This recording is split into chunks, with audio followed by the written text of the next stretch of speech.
स्वागत है आपका अपने YouTube चैनल मैथ भाई जी सर में। आइए प्यारे गुलो, जैसा कि 1.2 के 9 तक के क्वेश्चन हमने कंप्लीट कर लिया था, बाकी जितने क्वेश्चन बचे इस वीडियो के अंदर हम सभी क्वेश्चन को कंप्लीट करेंगे। यानी कि 1.2 आज एकदम ख़त्म कर देंगे, यानी आज फिनिश हो जाएगा। लगभग 18 या 19 लेक्चर हो गया है, क्योंकि भाई बहुत बड़े बड़े क्वेश्चन थे, लेकिन हमने क्या किया, थोड़ा सा मैक्सिमम छोटा करके बताने का प्रयास किया। और साथियों बात आपको और बता दें कि काफ़ी लेक्चर हो गए हैं, तो भाई क्योंकि देखिए बड़ा ही टफ लगता है पहला चैप्टर सबको, इस वजह से हमने 2 से 3 क्वेश्चन एक वीडियो में समझाने का प्रयास किया है। तो चलिए साथियों, हम 10 क्वेश्चन क्या है पढ़ते हैं और बनाने का प्रयास करते हैं। कह रहा है कि मान लीजिए कि a बराबर r-3 तथा b बराबर r-1 है। f(x) बराबर x-2 अपन x-3 द्वारा परिभाषित फलन f सच दैट a से b पर विचार कीजिए। f एकाकी आच्छादक है, यानी जो भी हमें यहाँ फलन दिया है फलन एकाकी भी है और आच्छादक भी है। तो आइए साथियों फटाफट हम सबसे पहले जो इनका प्रोसेस होता है प्रोसेस को स्टार्ट करते हैं। देखिए सबसे पहले हमें यहाँ पर जो f(x) दिया है उसको देख लेते हैं। क्या दिया है, f(x) बराबर दे रखा है x-2 x-3 हमें दे रखा है। तो सबसे पहले हम जांच करते हैं, क्या करते हैं, सबसे पहला हमारा काम होता है एकाकी फलन। तो आइए सबसे पहले हम एकाकी फलन को चेक करते हैं।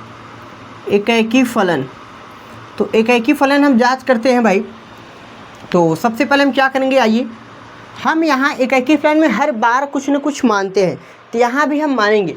क्या मानेंगे, क्योंकि देखिए हमारे पास f(x1) f(x2) का वैल्यू मानना पड़ेगा, तो हम यहाँ पर मानेंगे क्या, माना f(x1) बराबर f(x2).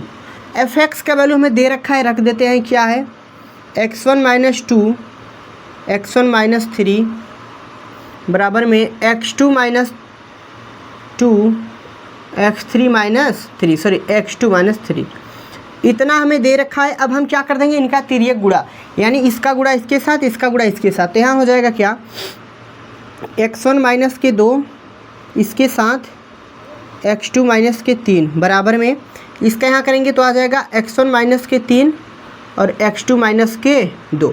अब इनका गुणा कर लेते हैं तो यहाँ क्या आ जाएगा, यहाँ पर हमारे पास आ जाएगा x1 x2, इसके बाद यहाँ करेंगे जब तो -3x1, इसके बाद भाई अब इस 2 का गुणा यहाँ करेंगे तो -2x2 और माइनस के प्लस के हो जाएगा 6 बराबर में। यहाँ देखें तो x1 x2 और यहाँ करेंगे तो -2x1 हो जाएगा। इसके बाद इसका यहाँ करेंगे तो -3x2 और माइनस हो जाएगा +6।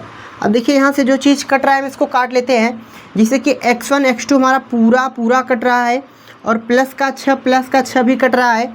और यहाँ से आप एक चीज़ नोटिस करेंगे तो -3x1 -2x2 बराबर में -2x। देखिए यहाँ पर हमने इसका मल्टीप्लाई किया तो यहाँ पर क्या आ गया हमारे पास, x2 में करेंगे तो सर यहाँ पर x2 आ जाएगा ना साथियों, यहाँ पर x2 आ जाएगा, x2 - 3x2 और यहाँ पर हमारे पास x1 होना चाहिए, यहाँ पर हमारे पास क्या होना चाहिए, ठीक है x1 x2। हाँ अब देखिए इस माइनस वाले से इस माइनस को हम काट देंगे, -3x1 बराबर -3x2, -3 कट गया, यानी x1 बराबर में x2 आ गया, जो कि आप देखिए x1 और x2 क्या आ गया, बराबर आ गया। जब x1 और x2 बराबर आ जाता है तो हम क्या कहते हैं, अतः फलन हमारा क्या है, एकाकी फलन है। यानी यहाँ पर हम लिख देंगे अतः फलन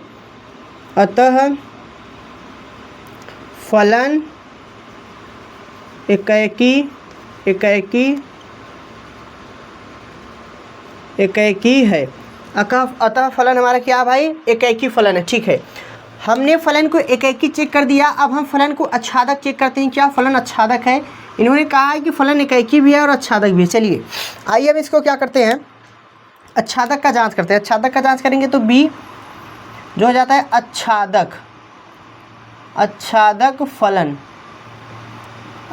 फलन के लिए हम भी यहाँ कुछ मानते हैं। क्या मानते हैं,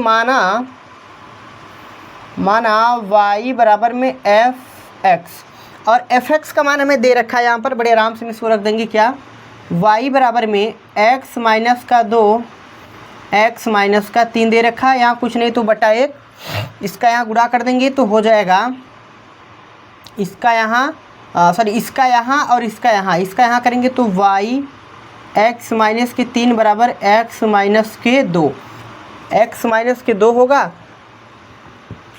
y x माइनस की 3 y बराबर में हमारे पास आ जाएगा यहाँ पर x माइनस के 2। अब देखिए यहाँ से हम क्या करते हैं, हम इस 2 को इधर भेज देते हैं, y x माइनस के 3y, देखिए ये माइनस का है तो इधर आके क्या हो जाएगा, प्लस का हो जाएगा, प्लस का 2 बराबर में x आ जाएगा।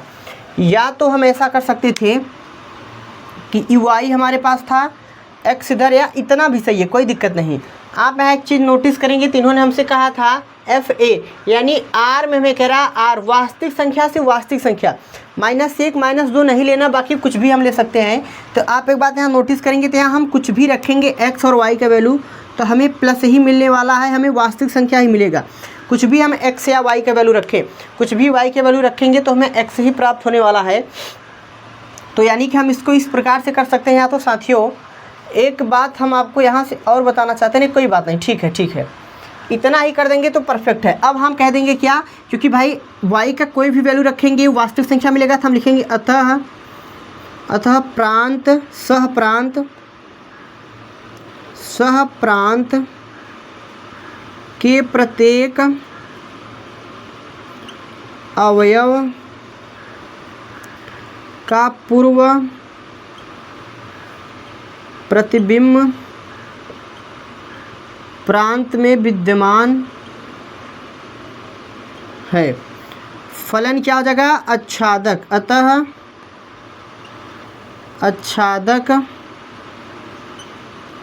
फलन है। ये रहा हमारे 10वें क्वेश्चन का एकदम फाइनल से फाइनल वाला डिसीजन का कैलकुलेशन। आप इसका स्क्रीनशॉट कर सकते हैं, कोई संकट वाली बात नहीं। तो साथियों हम इसको इतना लिख के छोड़ देंगे, एग्जामिनर 1 नंबर भी आपका नहीं काटेगा, क्योंकि भाई लिखने का जो प्रोसेस होता है यही प्रोसेस था, हमने एकदम बेहतरीन तरीके से करने का प्रयास किया। एकदम छोटा सा, यहाँ देखिए छोटा कक्षा 10 वाला कैलकुलेशन था इधर, और इस सब का कैलकुलेशन कक्षा 5-7 में सिखाया जाता है, तो ये सब कैलकुलेशन था और कुछ था नहीं। तो चलिए साथियों फटाफट 10वां क्वेश्चन हो गया, हम फटाफट 11वें क्वेश्चन को स्टार्ट करते हैं। चलिए साथियों फटाफट उदाहरण नंबर 11 को देख लेते हैं रसगुल्लों क्या है फटाफट। मान लीजिए कि f सच दैट वास्तविक संख्या से वास्तविक संख्या fx बराबर 4x की घात 4 द्वारा परिभाषित फलन उत्तर का चयन करें। ऑप्शन हमें 4 ऑप्शन दिया है, f एकाकी आच्छादक है, f बहुअंकी आच्छादक है, f एकाकी आच्छादक नहीं, न एकाकी न आच्छादक। तो भाई सबसे पहले हम इसको क्या करेंगे, हल करेंगे, फिर बताएंगे कि क्या है क्या नहीं। तो यहाँ पर हमें fx दे रखा है x की पावर 4। अब यहाँ से हम क्या करेंगे, सबसे पहले चेक करेंगे क्या, एकाकी फलन। हम ऐसे भी बिना हल करे भी आपको देख सकते हैं, आप लोग समझ सकते हो कि न तो फलन एकाकी होगा न तो आच्छादक होगा, क्योंकि इसकी अधिकतम घात कितनी है भाई, 4 है। तो हम लिखेंगे क्या, हम क्या करेंगे कि माना fx1 बराबर fx2, हमें fx1 वैल्यू दे दिया है x1 घाते 4 x2 घाते 4। हम इसको और क्या लिख सकते हैं, x1 2 की घात पर 2 और x2 2 की घात पर 2। अगर हम भाई क्या करें, मान लीजिए स्क्वायर से स्क्वायर कट जाता है, तो x1 का स्क्वायर बराबर x2 का स्क्वायर, जो कि x1 बराबर प्लस माइनस के क्या आ जाएगा, x2। x1 बराबर क्या आ जाएगा, प्लस माइनस x2, क्योंकि यहाँ से बराबर कट गया, लेकिन जब ये वाला स्क्वायर हटेगा तो यहाँ पर क्या आ जाएगा, प्लस माइनस का x2 आ जाएगा। तो ज़रा एक बात याद रखिए, वास्तविक संख्या की बात कह रहा है तो x1 x2 बराबर नहीं है, तो सीधा लिखेंगे अतः फलन एकाकी नहीं है। फलन एकाकी नहीं है, तुरंत चेक कर लेते हैं भैया, जब फलन एकाकी नहीं तो क्या आच्छादक है। चलिए आच्छादक की बात कर लेते हैं हम फटाफट। बी हमें कहता है आच्छादक फलन, आच्छादक फलन के लिए हम क्या करेंगे, फटाफट चेक कर लेंगे आच्छादक है कि नहीं, तुरंत मानेंगे वही। माना y बराबर में fx, तो y बराबर fx की वैल्यू दे रखा है x की पावर 4, x की पावर 4, यानी आप एक बात याद रखिएगा, कि y बराबर में x की पावर 4 है। अब भैया हम यहाँ पर एक बात कर सकते हैं, इस पावर को क्या हम x की पावर 2 की घात 2 कर सकते हैं। किसी की घात के ऊपर घात गुणा हो जाती है, घात के ऊपर घात गुणा हो जाता है। क्या हम इस प्रकार इसको कर सकते हैं? बिल्कुल कर सकते हैं। अच्छा एक बात याद रखिए, हम इस स्क्वायर को उधर भेजेंगे तो हो जाएगा कड़ी में y और एक्स स्क्वायर, और यहाँ भी हमारे पास स्क्वायर है। अगर हम दोनों पक्षों का स्क्वायर कर देते हैं तो यहाँ से स्क्वायर हट जाएगा, लेकिन यहाँ घात 4 हो जाएगा। यानी भाई यहाँ पर क्या आ जाएगा, आप देखोगे जो कि कड़ी में संख्या नहीं हो सकता, हम लिखेंगे अतः सह प्रांत के प्रत्येक अवयव का पूर्व प्रतिबिंब प्रांत में विद्यमान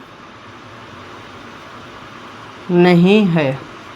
अतः फलन हमारा आच्छादक नहीं, आच्छादक फलन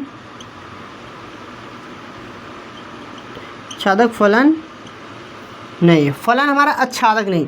देखिए फलन एक ही भी नहीं है, आच्छादक भी नहीं है, तो इस केसेस में ऑप्शन हमारा चौथा ऑप्शन हमारा राइट हो जाएगा कि न तो फलन एक ही है न तो फलन आच्छादक है। हमने आपको सिस्टमेटिक हल करा दिया। ये 1 नंबर का क्वेश्चन बन सकता है, ऑब्जेक्टिव हो सकता है, सब्जेक्टिव नहीं होगा। ऑब्जेक्टिव क्वेश्चन आ सकता है इस प्रकार का, तो आप इसको जरूर देख लीजिएगा। तो आप चाहते हैं तो इसको टिक कर लीजिएगा, ऑप्शन नंबर 4 जो भी होगा राइट आंसर होगा। तो चलिए भाई एक क्वेश्चन और बचा है, वो भी क्या है, ऑब्जेक्टिव क्वेश्चन है, तो उसको भी फटाफट स्टार्ट करते हैं। क्वेश्चन फटाफट क्वेश्चन नंबर 12 को देख लेते हैं। क्या है क्वेश्चन नंबर 12? ये भी ऑब्जेक्टिव है, 1 नंबर का क्वेश्चन आ सकता है। मान लीजिए कि fx बराबर 3x द्वारा प्रभाषित फलन f सच दैट वास्तविक संख्या से वास्तविक संख्या है। तो 4 ऑप्शन दिया कि 4 ऑप्शन में से क्या होगा, इनको हमें फटाफट चयन करना है। चलिए तो चलिए सबसे पहले हम क्या करेंगे, इनको एकाएकी के लिए हम जाँच करेंगे। एकाएकी फलन, आइए एकाएकी फलन को हम देखते हैं। तो सबसे पहले हम क्या करेंगे, मानेंगे क्या, माना fx1 बराबर fx2 और हमें fx का वैल्यू दे रखा कितना, 3x। तो यहाँ रख देंगे 3x1 बराबर 3x2, 3 से 3 कट गया, x1 बराबर हमारा क्या आ गया, x2, यानी x1 x2 आ गया। तो अतः फलन हमारा क्या है, फलन एकाएकी है। ठीक है, फलन एकाएकी है। आच्छादक की जांच कर लेते हैं। आच्छादक में हम क्या करते हैं, आच्छादक फलन, देखिए आच्छादक फलन क्या होगा, हम मानते हैं, माना y बराबर में fx हमेशा मान के चलते हैं। तो y बराबर fx वैल्यू दे रखा है हमें क्या, y बराबर में 3x दे रखा है। तो देखिए 3 गुणा में, तो y/3 बराबर में x का, यानी y का हमें ऐसा वैल्यू लेना है जो कि रखें जैसे कि हमारे पास कोई सा 2 अवयव समुच्चय है a b करके x y।